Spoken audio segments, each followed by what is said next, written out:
latest news, I'm April Cummings. 5 positive results for COVID-19 today. All travelers from the 596 COVID-19 tests carried out since our last report on Friday.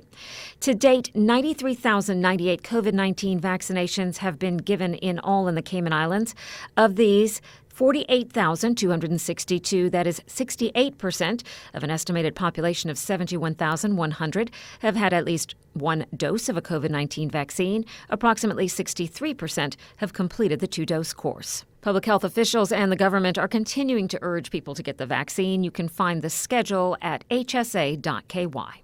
While acknowledging the current restrictions on travel, from quarantines to limited flights, may be frustrating, Chief Medical Officer Dr. John Lee says the Cayman approach is designed to protect the health and safety of the people of the islands. It's really good news that we've been able to move to the next step of the reopening process, and you'll know that it is a stage process, and each stage we want to get there, assess how it's been, and then move on to the next if it's been successful. So that's why we're doing it in a measured way, so we can look at what's happening locally, but also, very importantly, monitor the variants of concern. The national vaccination program is well underway, and although it's not just yet at the 75 or 80% targets yet, Dr. Lee says as we move closer to reopening the borders, now is the time for those who are unvaccinated, elderly, or vulnerable to be vigilant.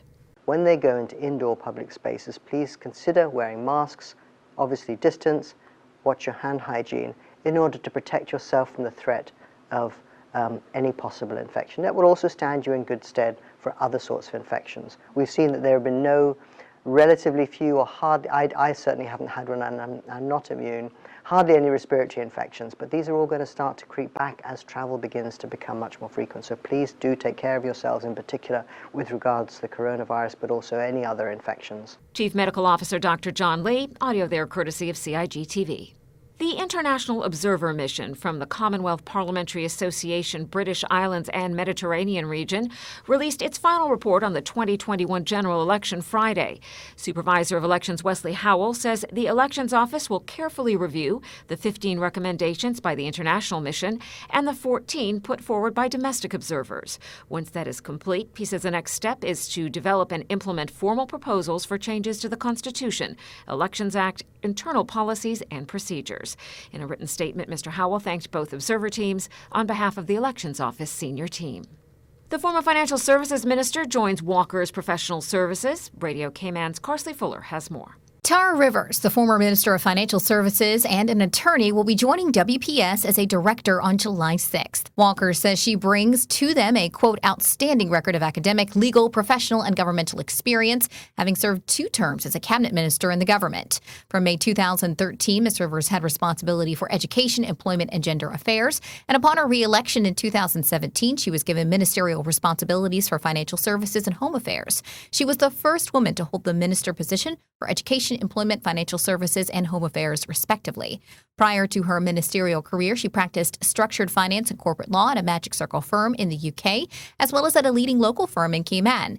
At WPS, she will provide directorship services to structured and asset finance vehicles, playing a key role in driving commercial initiatives for WPS and further bolstering the relationships between WPS, business partners, and intermediaries, both domestically and internationally. Reporting for Radio Cayman News, I'm Carsley Fuller. Parliament recognizes contributors to democracy in the islands. Radio Cayman's Felicia Rankin-Solins reports. Members of Parliament, ministers, and parliamentary secretaries gathered in Cayman Brac earlier this month at the Multipurpose Center located on the Bluff.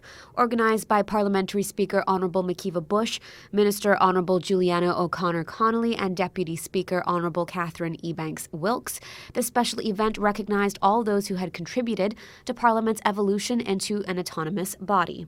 To mark the occasion, 17 current and former staff and other contributors were recognized for their work to further democracy. These included Clerk of the Parliament, Mrs. Zena Marin Chin, retired Deputy Clerk, Mrs. Sharon Smith, retired Assistant Clerk, Mrs. Deborah Broderick, as well as former Clerk and Brac resident, Mrs. Gay Jackson. Also recognized were long-serving staff members such as Mrs. Smith, who recently retired after over 47 years of service, and Mrs. Broderick, who served 17 years in the the legislature. Other staff ranging in tenure from 5 to 20 plus years were acknowledged for their contributions over the years to the development of the Parliament. For Radio Cayman News, I'm Felicia Rankin-Solins. Other honorees include Chief Officer in the portfolio of the Civil Service, Ms. Gloria McField-Nixon, and Deputy Governor, the Honorable Franz Manderson. The Cayman Bayanihan Filipino community presents a Philippine festival this Sunday. We have, of course, food and drink, music and dances, fantastic booth designs, where we feature the different kinds of festivals in the Philippines, because we have several, and each region in the Philippines have its own different kinds of festivals. So 6 booths will be showcasing different kinds of festivals. We will be having all Filipino performing arts, and also we will be having crowning festival queen. Public Relations Officer Michelle Asadon says the event brings comfort to Cayman's Filipino residents who can't go home because of COVID. It also educates those of us who've never experienced this type of celebration and supports 2 local charities. It's bringing a piece of home to them, and at the same time with a cause, because this event is going to help the Cayman Island Cancer Society and also the ADASI, which is the Alzheimer's Disease Association in the Cayman Islands. With the Cayman Cancer Society, they've been helping, of course, a lot of cancer patients, and there have been several Filipinos that have cancers that they have also assisted. And it's also our way of giving back. And with the ADASI, we've learned that they're really short of funds right now, and this is one of those groups that were overlooked by the society. People with dementias and Alzheimer's, they really do need help. The festival is free to the public and takes place at the Lions Community Center from 5 p.m. to 7 p.m. on July 4th. 9 young ladies have signed up for the 2021 Miss Cayman Islands Universe pageant. This year we have contestants across various districts. Kimberly Carlos representing the District of West Bay, Ashley Crow, Georgetown, Marquita Ebanks, Georgetown, Antonika Ebanks, Boddentown, Aaliyah Harrison, West Bay, Georgina Kerford, Georgetown, Narissa McLaughlin, East End, Tanya McLean, Georgetown, and Aaliyah Solomon, Boddentown, and she also has some Cayman Brac roots. So we have quite a variety of young ladies this year that we're so excited to, start working with. Committee Chair Derry Dakersley says the contestants were officially welcomed at an orientation Friday. The committee's goal is to empower, encourage, and inspire young ladies to be the best version of themselves with the mindset of becoming role models in the community. And we believe that we've been doing a really good job with this. We got some really good feedback from the contestants on how the committee is viewed in the public, which was really good, very, very positive feedback. And so we're looking forward to working with these young ladies. This year's Miss Cayman Islands Universe pageant is Saturday, September 18th. Sounds from the runway of Owen Roberts International Airport there as the country bids farewell to one of Cayman Airways' longest-serving pilots. On Saturday, the Cayman Airways family, along with the Premier and members of his cabinet and government, said goodbye to Captain Rex Miller on his retirement from flying after 42 years.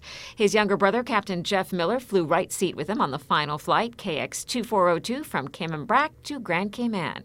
Captain Miller was celebrated with the customary water cannon salutes by fire trucks in various destinations for the last week as he completed his final flights between Grand Cayman and Miami and Kingston. That is your latest local news from Radio Cayman's newsroom. I'm April Cummings.